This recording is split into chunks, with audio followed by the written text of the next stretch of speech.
Replacing the timing belt around that 100,000 mile mark is one of the most important things you can do to help maintain the reliability of your vehicle, especially in an interference engine like the dual overhead camshaft found in many Subarus like my WRX STI, where a broken timing belt is sure to result in bent or broken valves. So if your Subaru is in need of a new timing belt, join me as we change out our timing belt.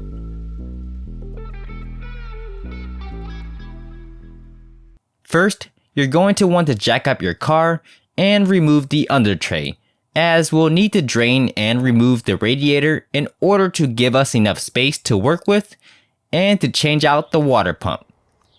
Now let's pop the hood and get into this.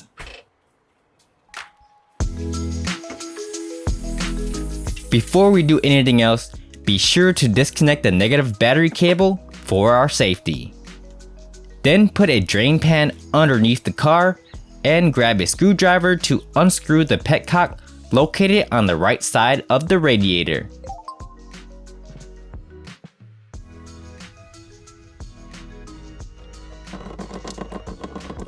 The coolant is starting to slowly drip out, but we need to remove the radiator caps to allow the coolant to flow out a lot faster.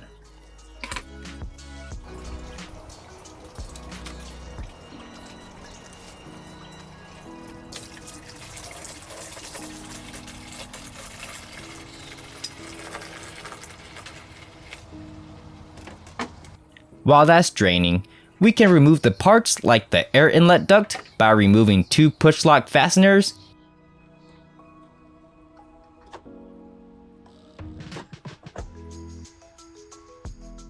and the alternator cover by unscrewing a 12mm bolt.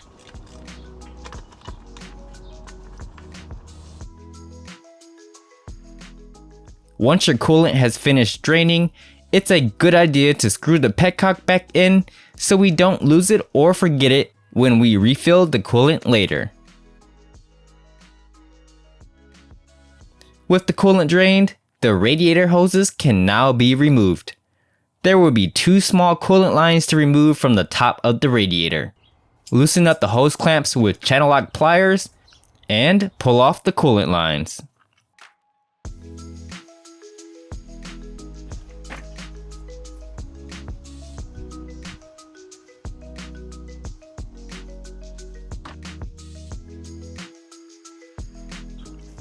Then do the same to remove the upper radiator hose.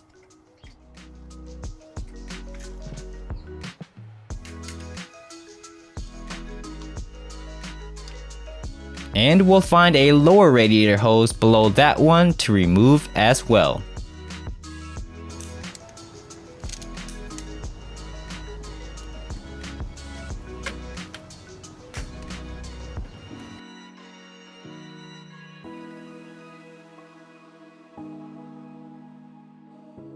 There may still be some coolant residue in these hoses, so make sure you have a catch pan underneath. Afterwards, we can remove the coolant reservoir by carefully pulling on this tab. Then we can pull out the hose and take out the reservoir.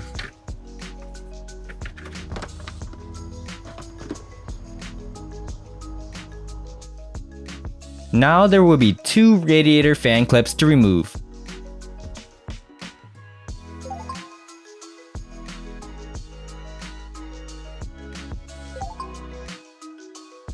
Squeeze this tab in while pulling off the clip, and they will easily come right off. Finally, we can remove the radiator supports by removing the 12mm bolts, which will allow us to pull the radiator straight up.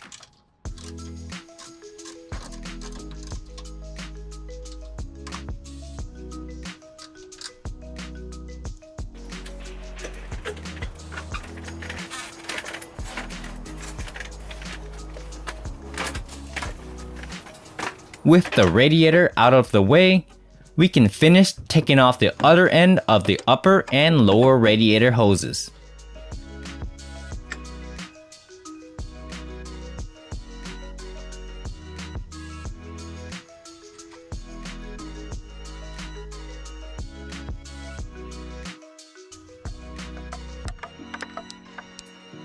We'll also need to remove this cover on the secondary air pump since it's blocking a part of the timing belt. Just remove the two 10mm bolts and the plastic clip on top. Then pull it off. The next step is to remove our accessory belts. Before we loosen up the belt tensioner bolt, I like to use a piece of tape as an indicator of where we'll have to retighten it later.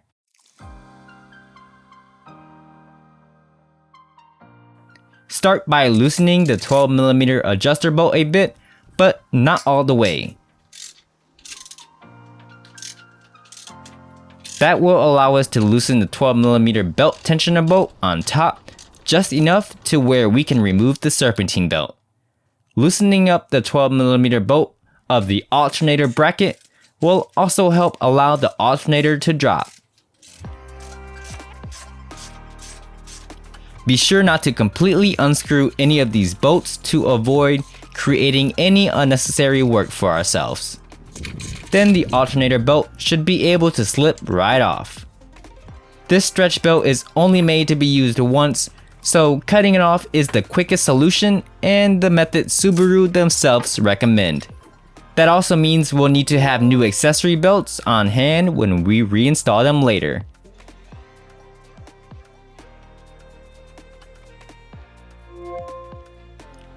To remove the crankshaft pulley, I'll be using this crank pulley tool to keep it in place while I use a breaker bar to break loose the 22mm bolt.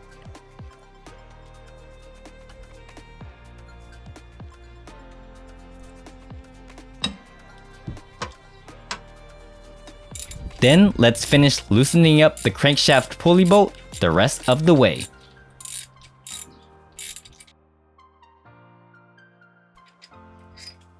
Once the bolt is out, the crank pulley should come off with some slight wiggling and persuasion. The last thing standing in our way from getting to that timing belt is the timing cover. There are 15 10mm bolts in total. 4 of them are on the right side and 3 on the left. The 8 10mm bolts in the middle are different from the ones on the sides. Plus there is a smaller one on the bottom, so be sure to keep note on where each bolt goes so we'll know how to put it back later. You'll need to remove the left and right timing covers before you'll be able to take off the middle one.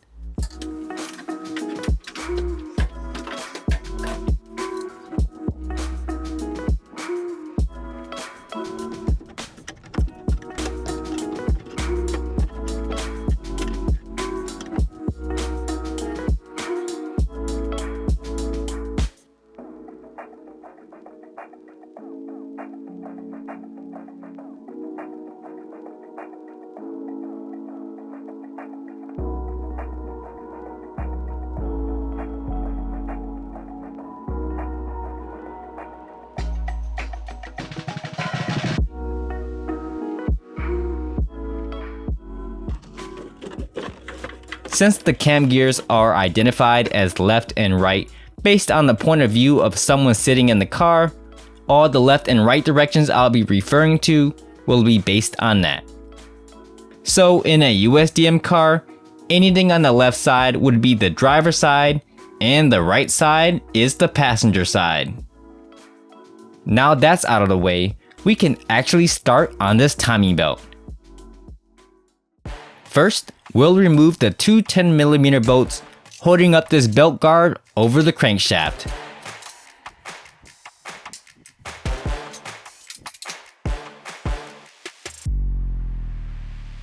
Then, we need to rotate the crankshaft to line up all of our timing marks.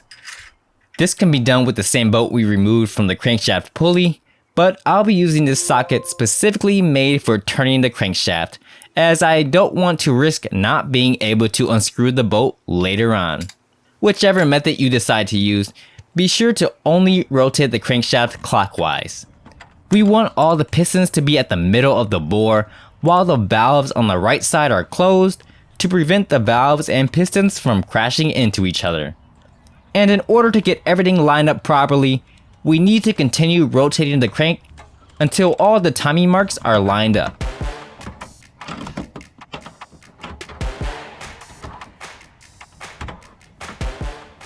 there will be a guide mark at the front and back of the crankshaft that line up with a little notch slightly above it. Then on the left cam gears, there will be a guide mark at the top of the intake cam gear that lines up with a notch on the timing cover. Then there will be a double hash mark that connects between the intake and exhaust cams, as well as a mark at the 3 o'clock position on the exhaust cam that lines up with another notch on the timing cover. Similarly, on the right cam gears, there will be a mark at the top corresponding with the timing cover, a double hash mark connecting the intake and exhaust cams, and at the 9 o'clock position of the exhaust cam, there will be one final mark lined up with the timing cover. Since the left cams are currently in the lift position, they'll easily move out of place when we remove the timing belt. So we need to find a way to secure them in place. Therefore, I highly recommend a cam lock tool. But first, we'll need to remove the 8mm bolts holding the cam seal plates on the left cam gears. There are 3 bolts on the intake cam and 4 on the exhaust cam. Also, be prepared for a little bit of oil to come out when we do this.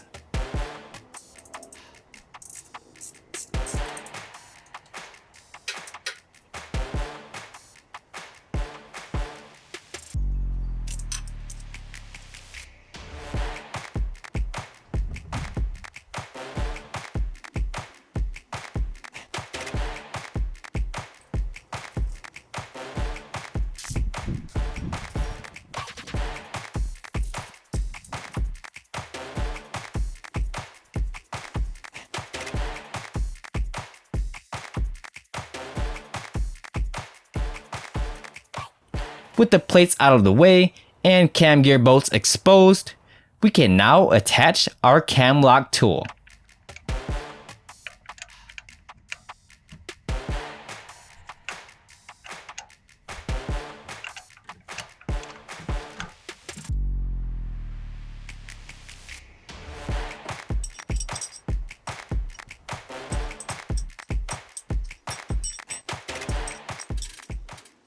With everything in place, we can begin removing the old timing belt.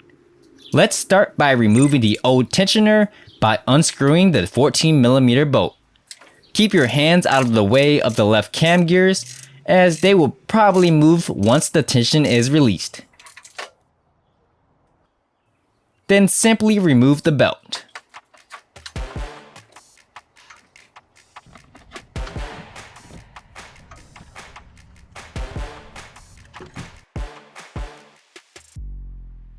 If you noticed, our left cam gear shifted a bit, so we can put them back into place by using a 19mm wrench to turn the cam gears.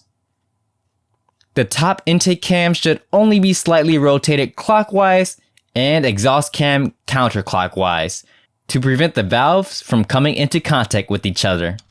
Once the cam gears are in the correct position, we can use a 17mm socket to secure the bolt on the cam locking tool. Then make sure the right cam gears are still lined up as well. If adjustments need to be made, these cam gears can easily be moved by hand slightly without worrying about them snapping back, since the valves on this side are both in the closed position. Using a mirror will also make it a bit easier to check the alignment of the timing marks. It's a good idea to change out the pulleys as well, and if you're not convinced, check out how freely this cog pulley spins with just over 94,000 miles on it. When we compare it to our new cog pulley, it has much more resistance because it's full of grease and working as it should. So let's start removing all the old pulleys now. All of the pulleys use a 14mm bolt, except for the small idler pulley, which uses a 12mm.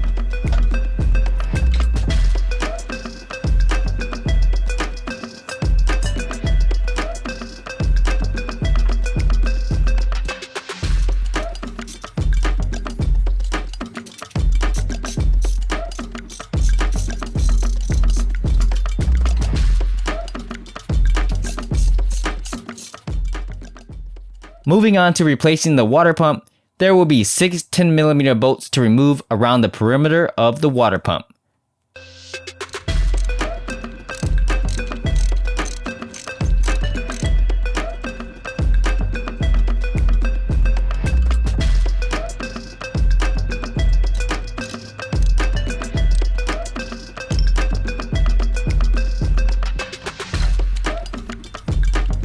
Once the bolts are removed, we can take off 3 small hoses connected to the water pump, with 2 closest to the driver's side and 1 on the other end.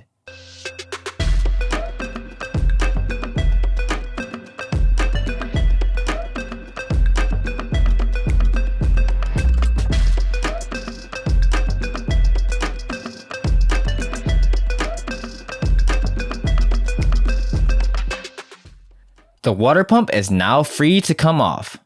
Also, be sure to get off the old gasket if it didn't come off already. Then, let's spend some time cleaning up the area.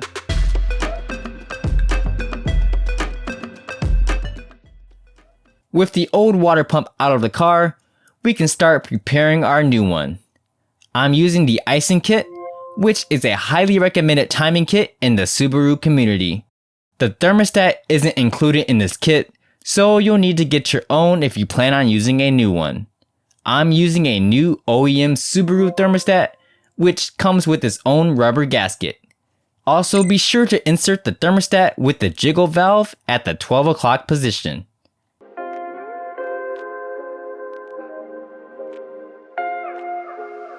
Then I'll be moving the thermostat housing from the old water pump to the new one.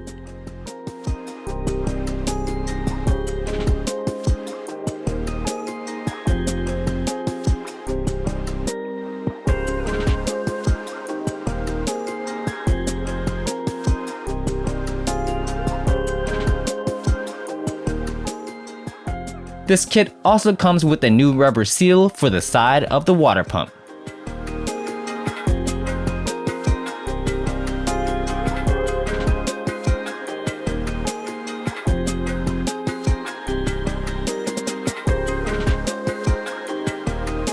And here's the gasket that will go on the back of the water pump. With our new water pump all prepared and ready to go, let's begin the install process. We can start by reconnecting the 2 small hoses closest to the driver's side of the water pump.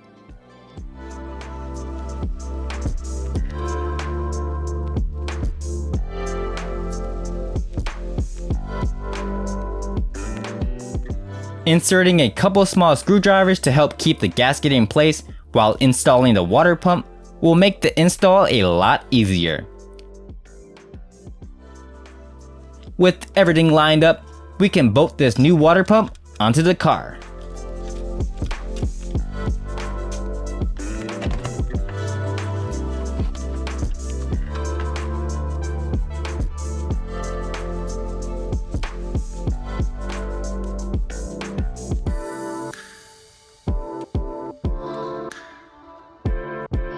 If you're having trouble getting the hose back on the other side of the water pump, loosening up the 12mm bolt on this bracket will provide you with a bit more flexibility to slide the hose on much easier.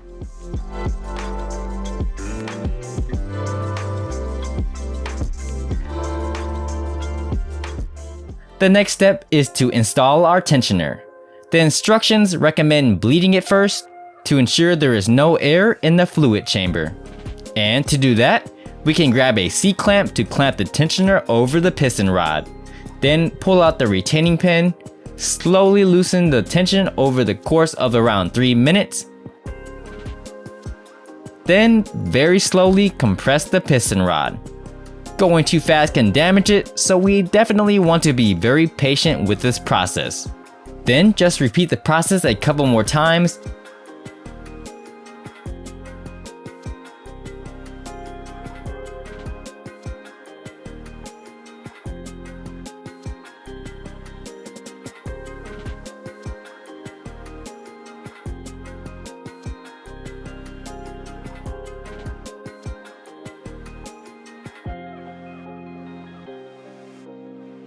And finally, reinsert the retaining pin.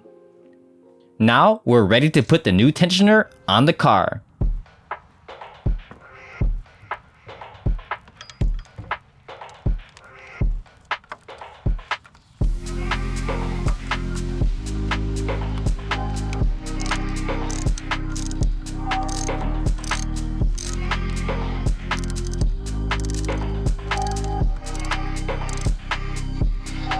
We'll torque this one down to 29 foot-pounds.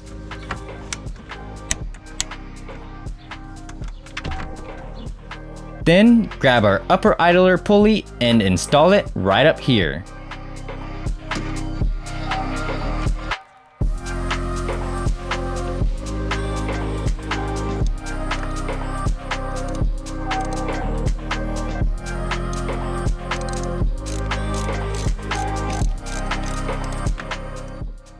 We'll torque this one down to 29 foot-pounds as well. Next up is our small idler pulley. And although this Aisin kit says to torque all the pulleys to 29 foot-pounds, many people agree that 29 foot-pounds might be a bit too much for the small idler pulley to handle and may end up snapping the boat.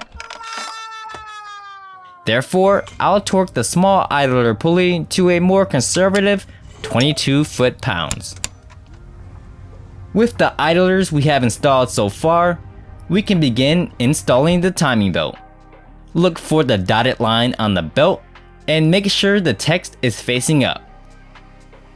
Then match up the dotted line with the timing mark on the crankshaft. Now it's very important that this belt gets installed correctly.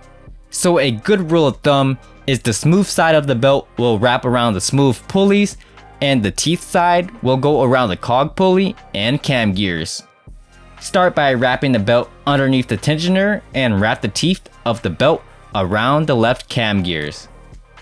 If you're struggling with getting the belt on the cam gears, you can loosen up the two 5mm Allen screws on each of the belt guards located at the bottom of the left exhaust gear and top of the right intake gear. Using binder clips on the cam gears will also help keep the belt in place. Then wrap the other side of the belt under the top idler pulley and over the right cam gears. At this point, we can install our lower cog gear and torque that one down to 29 foot-pounds.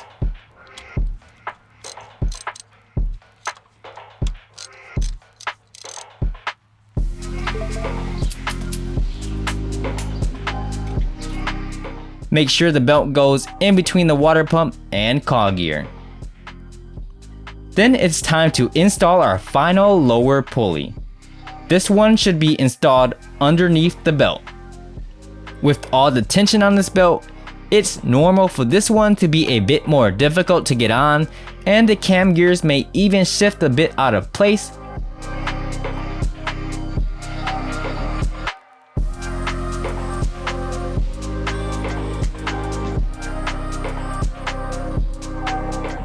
But once it's on, we can torque it down to 29 foot-pounds. With the belt on, double, triple, and quadruple check to make sure all the timing marks are lined up.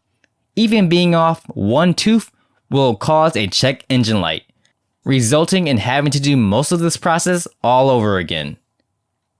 With the crankshaft timing marks still lined up, we can go ahead and check the cam gears position. Looking at the right cam gears, the top timing mark lines up perfectly with the belt line. However, the double hash mark connecting the intake and exhaust cam gears may appear slightly off, but once we release the tensioner pin, the belt will get pulled tighter and they will line up correctly. And the exhaust gear has the belt line and timing marks lined up perfectly. Then we can check the timing marks on the left cam gears. The top timing mark on the intake cam looks good, as well as the double hash mark between the two cam gears. And the bottom timing mark on the exhaust gear is perfect as well.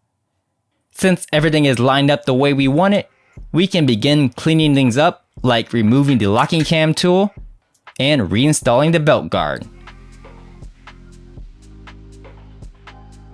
Make sure you leave a 1mm gap in between the belt to ensure the belt won't rub against the guard, but also close enough to protect the belt from popping out of place.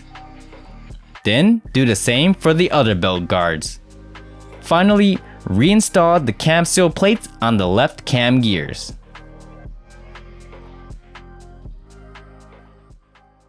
And the moment we've all been waiting for. It's now time to pull the pin on our tensioner.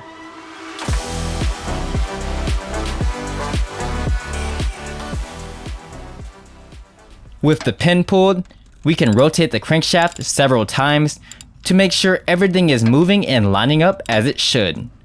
Don't worry if the lines on the belt aren't lining up anymore.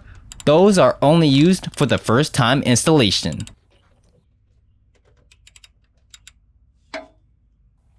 When you're happy with everything, it's time to start packing things back up. Let's put the timing cover back on, making sure to put the middle cover on first before the left and right sides.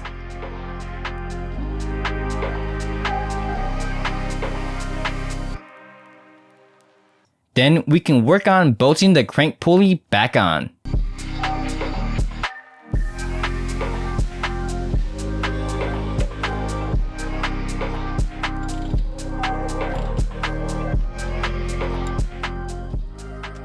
Using our crank pulley tool, we'll torque it down to 33 foot-pounds on the first pass and 133 foot-pounds on the second. The next step is to put on our accessory belts. I have a stretch belt tool to make this process a lot easier. Line up the stretch belt in the grooves of the AC compressor. Then use the guide tool and 12mm bolt to screw it into the alternator mounting bracket.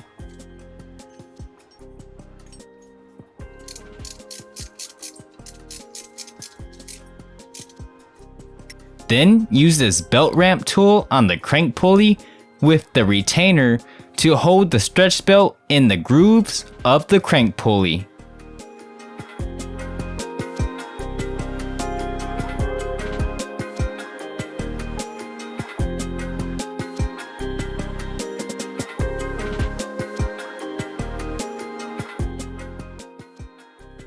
Now simply rotate the crank pulley until the stretch fit belt slides into place.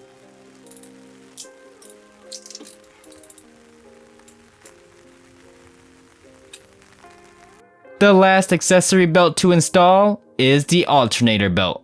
Wrap this one around the alternator and power steering pump first, then it'll easily slide around the crank pulley.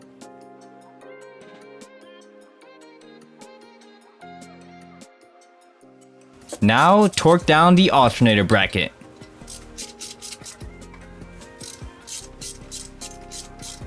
Then torque down the belt tensioner bolt until it touches the piece of tape we put on earlier. Finally, torque down the adjuster bolt to keep the belt tensioner bolt locked in place.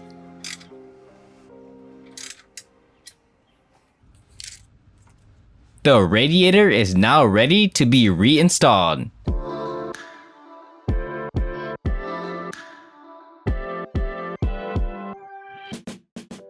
Insert the radiator in the car, line it up properly, and bolt on our radiator supports.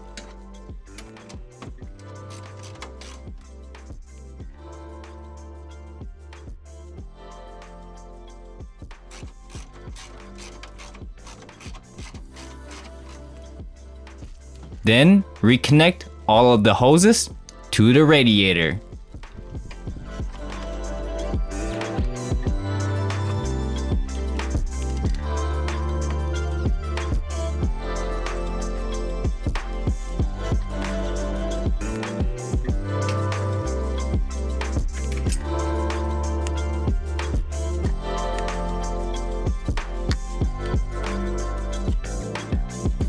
Be sure to also reinstall the reservoir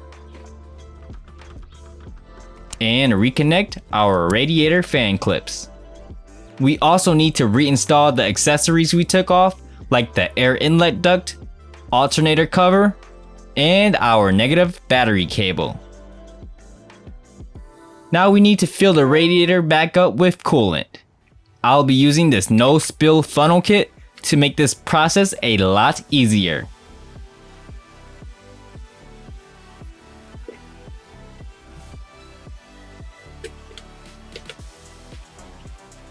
Then we'll pour our coolant into the turbo tank. Since it's the highest point we can fill the coolant at. Continue pouring and allow the coolant to flow through the entire system.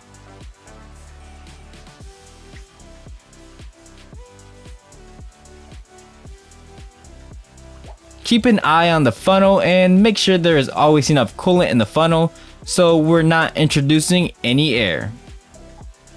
Then we can start the car and crank the heat to the highest setting so we can burp the system to get rid of any air pockets. After a while, there won't be any more air bubbles coming out into the funnel, which means the system has been successfully burped. And luckily, we shouldn't have to worry about doing another timing belt for at least around 100,000 miles. But there are many other maintenance tasks to be done within this time, so be sure to check out a couple of my other videos to see how you can do them yourself. And consider subscribing for more automotive content.